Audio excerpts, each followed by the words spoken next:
Hi friends, welcome back to my channel. ಮಕ್ಕಳಿಗೆ ಸ್ಕೂಲ್ಗೆ late ಆಗ್ತಾ ಇದೆ, ತಿಂಡಿ ಏನು ಮಾಡೋದು ಅಂತ ಯೋಚನೆ ಮಾಡ್ತಿದ್ರೆ ತುಂಬ ಬೇಗನೆ ಮಾಡ್ತಕ್ಕಂತಹ ರೆಸಿಪಿ ಬಂದು ಮೊಸರನ್ನ. ಇದನ್ನು ಆರೋಗ್ಯಕರವಾಗಿ, ತುಂಬ ರುಚಿಕರವಾಗಿ, ತುಂಬಾ ಈಸಿಯಾಗಿ ಯಾವ ರೀತಿ ಮಾಡೋದು ಅಂತ ತೋರಿಸ್ತಾ ಇದ್ದೀನಿ. ಇಲ್ಲಿ ನಾನು ಒಂದು ಬೌಲಷ್ಟು ಅನ್ನನ ತೊಗೊಂಡಿದ್ದೀನಿ. ಇದನ್ನು ನಾನು ಮೆತ್ತಗೆ ಬೇಯಿಸಿ ಇಟ್ಕೊಂಡಿದ್ದೀನಿ. ಇದನ್ನು ಈ ರೀತಿ ಚೆನ್ನಾಗಿ ಅದನ್ನು ಕಿವುಚ್ಕೊಬೇಕು ಕೈಯಿಂದನೇ. ಈ ರೀತಿ ಮೆತ್ತಗೆ ಬೇಯಿಸ್ಕೊಂಡ್ರೆ ನಾವು ಕಿವುಚಲಿಕ್ಕೆ ಅನುಕೂಲ ಆಗುತ್ತೆ.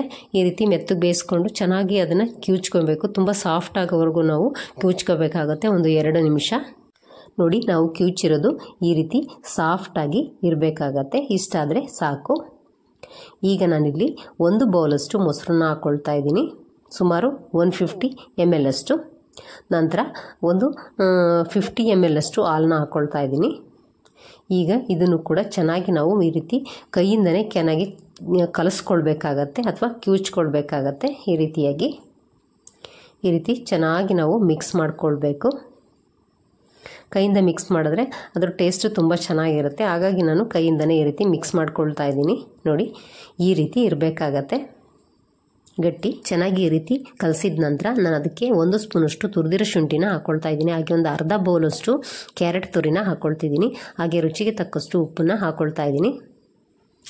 ಈಗ ಇದಕ್ಕೆ ಒಗ್ಗರಣೆ ಮಾಡ್ಕೊಳ್ಳೋಣ. ಇಲ್ಲಿ ನಾನು 1 ಟೇಬಲ್ ಸ್ಪೂನಷ್ಟು ಎಣ್ಣೆನ ಹಾಕ್ಕೊಂಡಿದ್ದೀನಿ. ಅದಕ್ಕೆ 1 ಸ್ಪೂನಷ್ಟು ಕಡಲೆಬೇಳೆ, 1 ಸ್ಪೂನಷ್ಟು ಉದ್ದಿನಬೇಳೆ, ಒಂದು ಅರ್ಧ ಸ್ಪೂನಷ್ಟು ಸಾಸಿವೆ, ಹಾಗೆಯೇ ಅರ್ಧ ಸ್ಪೂನಷ್ಟು ಜೀರಿಗೆ. ಈಗ ಅದಕ್ಕೆ 1 ಒಣಮೆಣಸಿನ್ಕಾಯಿನ ಮುರಿದು ಹಾಕ್ಕೊಂಡಿದ್ದೀನಿ. ಈಗ ಇದೆಲ್ಲವನ್ನು ಕೂಡ ಈ ರೀತಿ ಮಿಕ್ಸ್ ಮಾಡ್ಕೊಳ್ತಾನೆ ನಾವು ಲೋ ಫ್ಲೇಮಲ್ಲೇ ಇದನ್ನು ಫ್ರೈ ಮಾಡ್ಕೊಳ್ಬೇಕು. ಈ ರೀತಿಯಾಗಿ ಚೆನ್ನಾಗಿ ನಾವು ಮಿಕ್ಸ್ ಮಾಡ್ಕೊಳ್ತಾನೆ ಇರಬೇಕಾಗತ್ತೆ.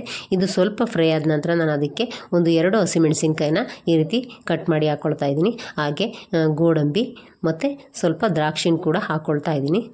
ನಂತರ ಇಂಗನ್ನು ಹಾಕ್ತಿದ್ದೀನಿ.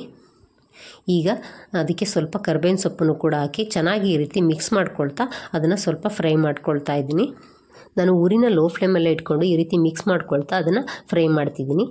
ಈಗ ನೋಡಿ, ಅದು ಸ್ವಲ್ಪ ಕಲರು ಚೇಂಜ್ ಆಗಿದೆ. ಕಡಲೆಬೇಳೆ, ಉದ್ದಿನಬೇಳೆ ಮತ್ತು ಗೋಡಂಬಿದೆಲ್ಲ ಸ್ವಲ್ಪ ಬ್ರೌನ್ ಕಲರ್ ಬಂದಿದೆ ಮತ್ತು ದ್ರಾಕ್ಷಿ ಕೂಡ ಈ ರೀತಿ ಉಬ್ಬಿ ಬಂದಿದೆ. ಅಲ್ಲಿವರೆಗೂ ನಾವು ಚೆನ್ನಾಗಿ ಈ ರೀತಿ ಫ್ರೈ ಮಾಡ್ಕೊಳ್ಬೇಕು. ಇಷ್ಟಾದರೆ ಸಾಕಾಗುತ್ತೆ. ಈಗ ಅದನ್ನು ಸ್ವಲ್ಪ ತಣ್ಣಗಾಗಲಿಕ್ಕೆ ಬಿಟ್ಟು ಅದನ್ನು ಮೊಸರನ್ನಕ್ಕೆ ಹಾಕ್ಕೊಳ್ತಾ ಇದ್ದೀನಿ. ನಾವು ಕಲಸಿಟ್ಟಿದ್ವಲ್ವ ಮೊದಲೇ ಅದಕ್ಕೆ. ಈಗ ಇದನ್ನೆಲ್ಲವನ್ನು ಹಾಕಿದ ನಂತರ ಚೆನ್ನಾಗಿ ನಾವು ಈ ರೀತಿ ಮಿಕ್ಸ್ ಮಾಡಿಕೊಳ್ಬೇಕು. ನೀವಿನ್ನು ನಮ್ಮ ಚಾನಲ್ಗೆ ಹೊಸಬರಾಗಿದ್ದರೆ ನಮ್ಮ ಚಾನಲ್ನ ಸಬ್ಸ್ಕ್ರೈಬ್ ಮಾಡ್ಕೊಳ್ಳಿ.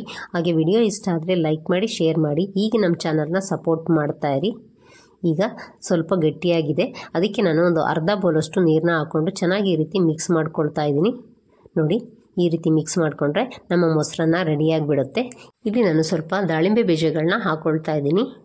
ನಂತರ ಚಿಕ್ಕದಾಗಿ ಕಟ್ ಮಾಡಿರ್ತಕ್ಕಂತಹ ಕೊತ್ತಂಬರಿ ಸೊಪ್ಪನ್ನು ಕೂಡ ಹಾಕಿ ಚೆನ್ನಾಗಿ ನಾನು ಮತ್ತೆ ಒಂದು ಸರ್ತಿ ಈ ರೀತಿ ಮಿಕ್ಸ್ ಮಾಡ್ಕೊಳ್ತಾ ಇದ್ದೀನಿ.